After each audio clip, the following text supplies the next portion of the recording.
ये इसलिए नहीं हुआ क्योंकि परिवारवादी ताकतें व्यवस्था पर, सिस्टम पर अपना कंट्रोल छोड़ना नहीं चाहते थे।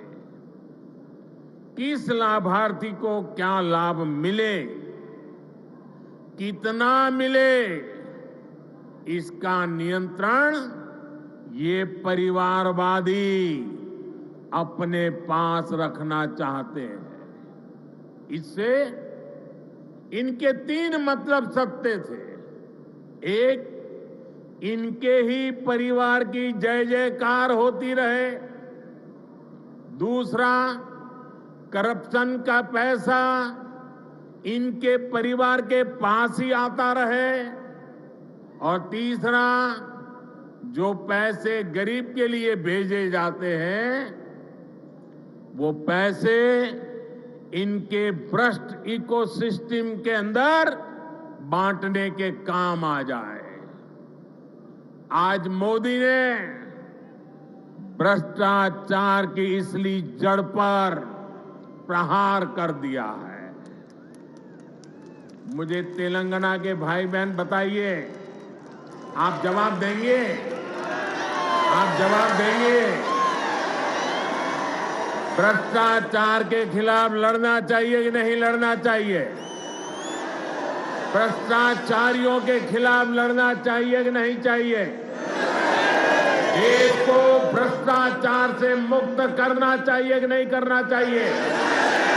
कितना ही बड़ा भ्रष्टाचारी हो, कानूनी कदम उठाने चाहिए कि नहीं उठाने चाहिए? भ्रष्टाचारियों के खिलाफ कानून को काम करने देना चाहिए कि नहीं करने देना चाहिए? और इसलिए ये लोग तिल मिलाए हुए हैं। बौखलाहट में कुछ भी किए जा रहे हैं। कुछ दिन पहले तो ऐसे कई राजनीतिक दल को अदालत में चले गए, कोर्ट के पास पहुंच गए थे कि हमें सुरक्षा दो। ये हमारे भ्रष्टाचार की किताबें कोई खोले नहीं, कोर्ट के पास गए। कोर्ट ने वहां भी उनको झटका दे दिया और क्या वापस भेज दिया। भाई और बहनों, जब सबका साथ, सबका विकास की भावना से काम होता है तो सच्चे अर्थों में लोकतंत्र मजबूत होता है। तब वंचितों, शोषितों, पीड़ितों को वरीयता मिलती है। और यही तो बाबा साहब आम्बेडकर का सपना था, यही तो संविधान की सच्ची भावना है। जब 2014 में केंद्र सरकार परिवार तंत्र की बेड़ियों से मुक्त हुई तो क्या परिणाम आया, ये पूरा देश देख रहा है। बीते 9 वर्षों में देश की 11 करोड़ माताओं, बहनों, बेटियों को इज्जतघर टॉयलेट की सुविधा मिली है। इसमें तेलंगाना के भी 30 लाख से अधिक परिवारों की माताएं, बहनों को भी ये व्यवस्था मिली है। बीते 9 वर्षों में देश में 9 करोड़ से अधिक बहनों, बेटियों को उज्ज्वला का मुफ्त गैस कनेक्शन मिला है। तेलंगाना के 11 लाख से अधिक गरीब परिवारों को भी इसका लाभ मिला है। साथियों, परिवार तंत्र तेलंगाना सहित देश के करोड़ों गरीब साथियों से उनका राशन भी लूट लेता था। हमारी सरकार में आज 80 करोड़ गरीबों को मुफ्त राशन उपलब्ध कराया जा रहा है। इससे तेलंगाना के भी लाखों गरीबों की भी बहुत मदद हुई है। हमारी सरकार की नीतियों की वजह से तेलंगाना के लाखों गरीब साथियों को 5 लाख रुपए तक के मुफ्त इलाज की सुविधा मिली है। तेलंगाना के 1 करोड़ परिवारों का पहली बार जनधन बैंक खाता खुला है। तेलंगाना के 2.5 लाख छोटे उद्यमियों को बिना गारंटी का मुद्रा ऋण मिला है। यहां 5 लाख स्ट्रीट वेंडर्स को पहली बार बैंक लोन मिला है। तेलंगाना के 40 लाख से अधिक छोटे किसानों को पीएम किसान सम्मान निधि के तहत लगभग 9,000 करोड़ रुपए भी मिले। ये वो वंचित वर्ग है जिसको पहली बार वरीयता मिली है, प्राथमिकता मिली है। साथियों, जब देश तुष्टीकरण से निकलकर सबके संतुष्टीकरण की तरफ बढ़ता है, तब सच्चा सामाजिक न्याय जन्म लेता है। आज तेलंगाना सहित पूरा देश संतुष्टीकरण के रास्ते पर चलना चाहता है, सबका प्रयास से विकसित होना चाहता है। आज भी तेलंगाना को जो प्रोजेक्ट मिले हैं वो संतुष्टीकरण की भावना से प्रेरित है, सबका विकास के लिए समर्पित है। आजादी के अमृत काल में विकसित भारत के निर्माण के लिए तेलंगाना का तेज विकास बहुत जरूरी है। आने वाले 25 साल तेलंगाना के लिए भी बहुत महत्वपूर्ण है। तेलंगाना के लोगों को तुष्टीकरण तथा भ्रष्टाचार में डूबी हर ताकतों से, ऐसी हर ताकतों से दूर रहना ही तेलंगाना के भाग्य को निर्धारित करेगा। हमें एकजुट होकर तेलंगाना के विकास के सारे सपनों को पूरा करना है। इन सारे प्रोजेक्ट के लिए एक बार फिर तेलंगाना के मेरे प्यारे भाइयों बहनों को मैं बहुत बहुत बधाई देता हूं। ये मेरे लिए अत्यंत संतोष की बात है,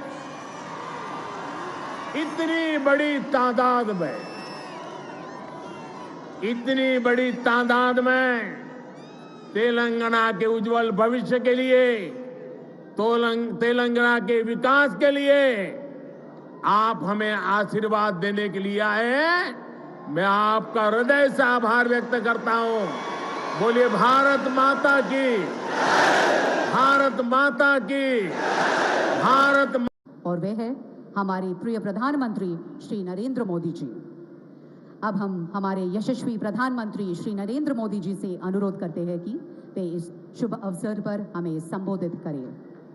భారతదేశాన్ని మరింత మహోన్నతంగా రూపుదిద్దుతున్న ప్రధానమంత్రి గారిని సంభాషించవలసిందిగా సవినయంగా కోరుతున్నాము।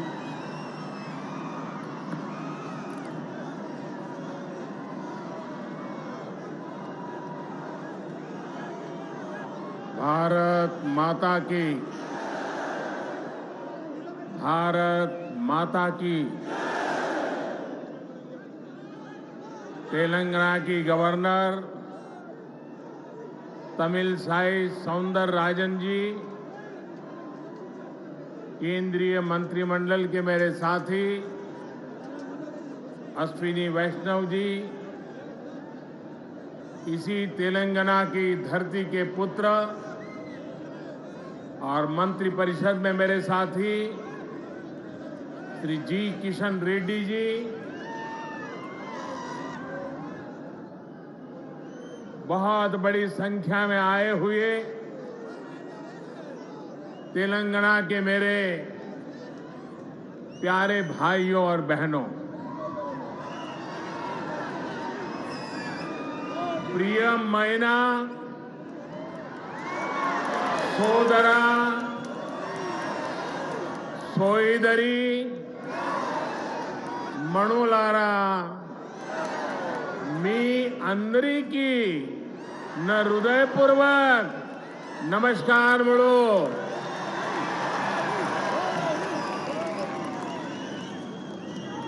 महान क्रांतिकारियों की धरती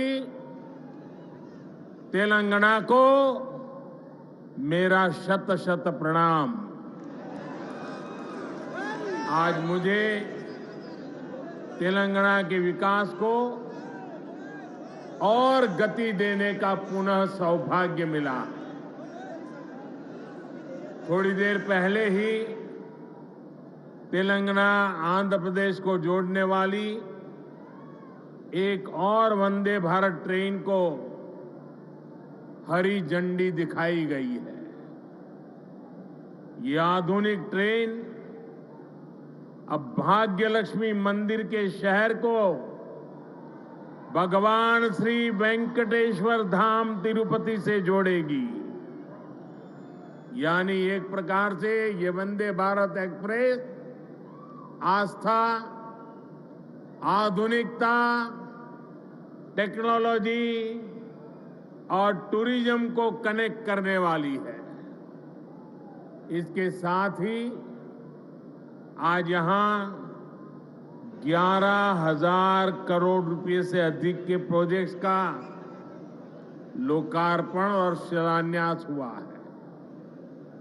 ये तेलंगाना की रेल और रोड कनेक्टिविटी से जुड़े प्रोजेक्ट्स हैं, हेल्थ इंफ्रास्ट्रक्चर से जुड़े प्रोजेक्ट्स हैं।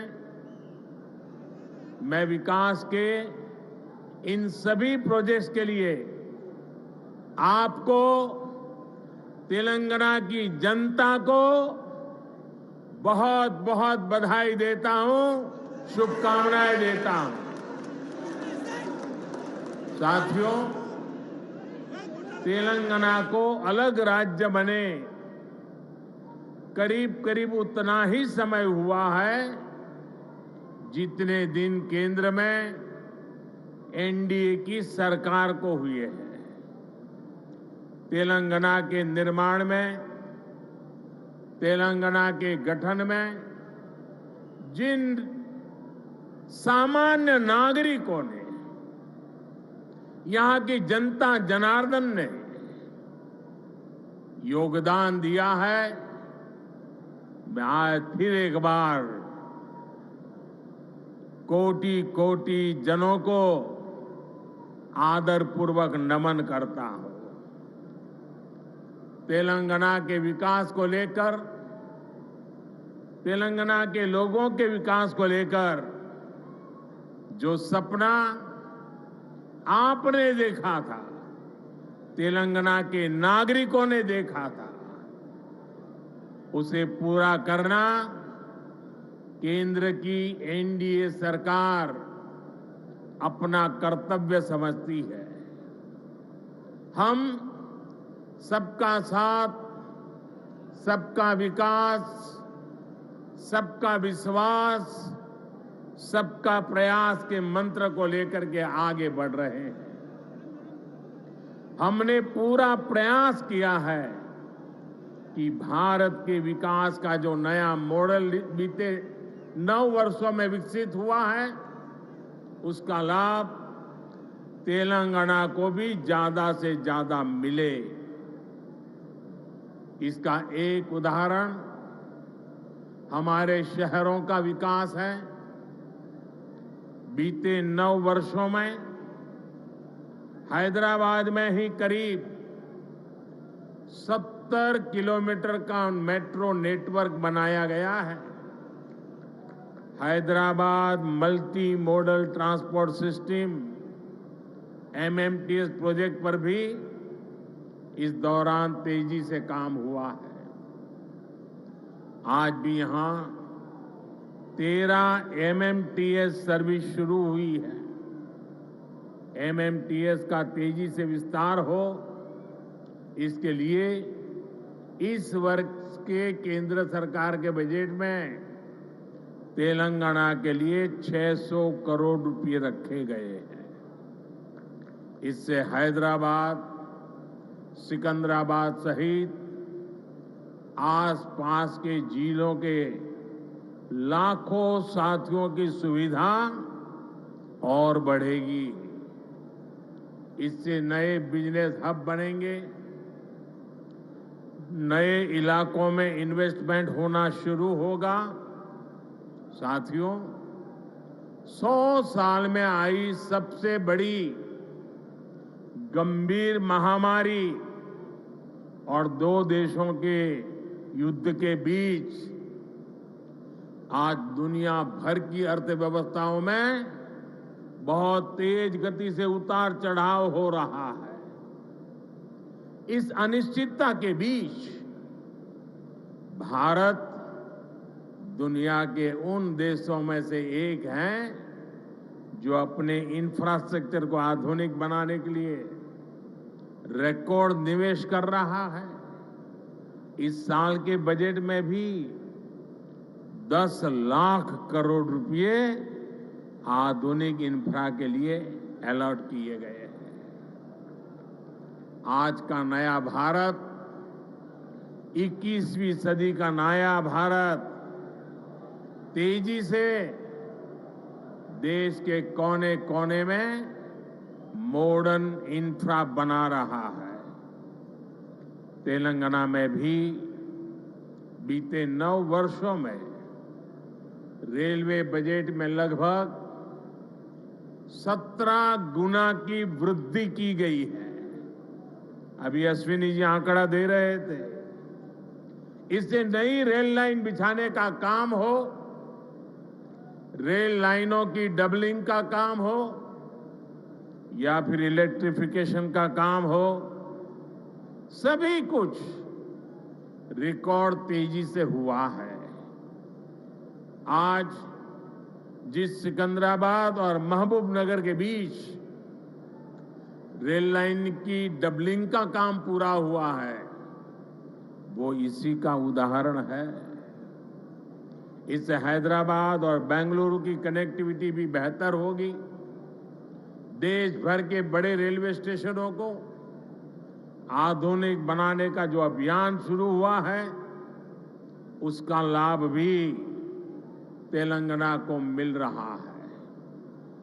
सिकंदराबाद रेलवे स्टेशन का विकास भी इसी अभियान का हिस्सा है।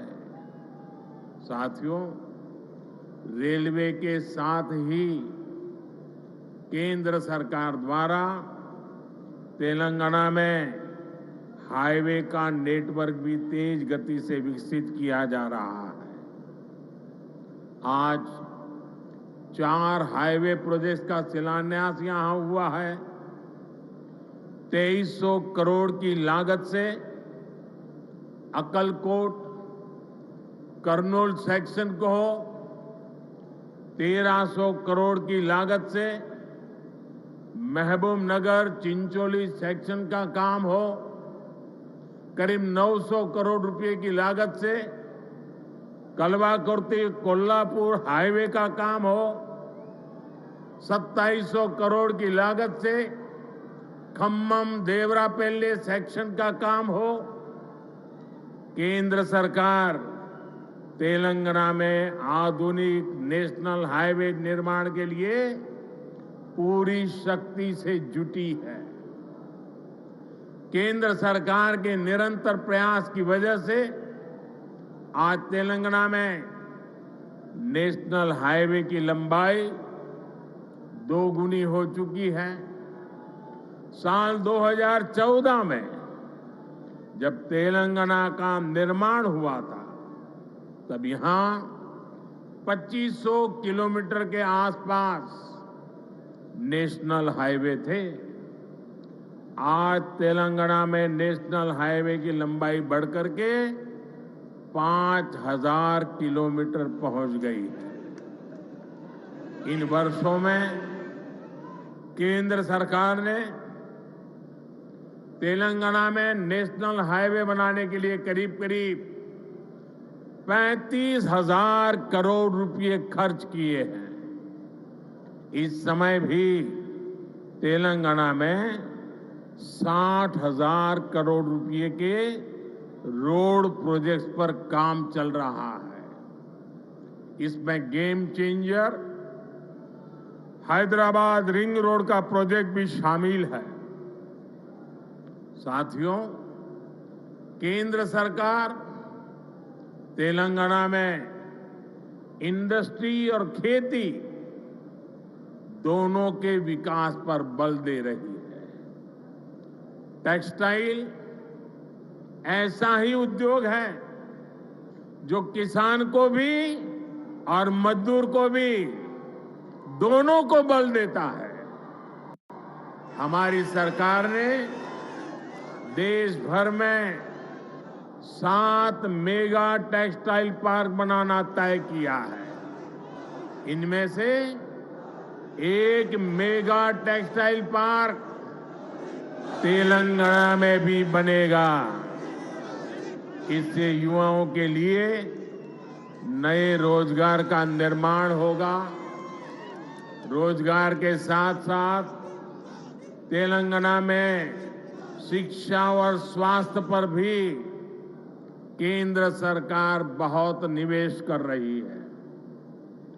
तेलंगाना को अपना एम्स देने का सौभाग्य हमारी सरकार को मिला है। एम्स बीबी नगर से जुड़ी अलग अलग सुविधाओं के लिए भी आज काम शुरू हुए हैं। आज के ये प्रोजेक्ट तेलंगाना में ease of travel, ease of living और ईज ऑफ डूइंग बिजनेस तीनों को बढ़ाएंगे। हालांकि साथियों, केंद्र सरकार की इन कोशिशों के बीच मुझे एक बात के लिए बहुत पीड़ा है, बहुत दुख होता है, दर्द होता है। केंद्र के ज्यादातर प्रोजेक्ट्स में राज्य सरकार से सहयोग न मिलने के कारण हर प्रोजेक्ट में देरी हो रही है, विलंब हो रहा है। इससे नुकसान तेलंगाना के लोगों का, आप लोगों का हो रहा है। मेरा राज्य सरकार से आग्रह है कि वो विकास से जुड़े कार्यों में कोई बाधा न आने दे, विकास के कार्यों में तेजी लाए। भाइयों और बहनों, आज के नए भारत में देशवासियों की आशाएं, आकांक्षाएं, उनके सपने पूरे करना हमारी सरकार की प्राथमिकता है। हम दिन रात मेहनत करके इसी कोशिश में जुटे हैं, लेकिन कुछ मुट्ठी भर लोग विकास के इन कार्यों से बहुत बौखलाए हुए हैं।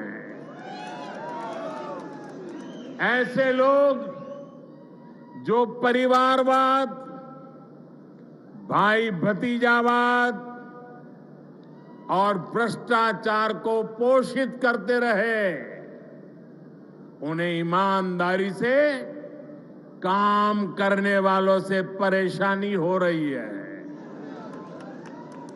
ऐसे लोगों को देश के हित से, समाज के भले से कोई लेना देना नहीं है। ये लोग सिर्फ और सिर्फ अपने कुनबे को, फलता फूलता देखना पसंद करते हैं। हर प्रोजेक्ट में, हर इन्वेस्टमेंट में ये लोग अपने परिवार का स्वार्थ देखते हैं।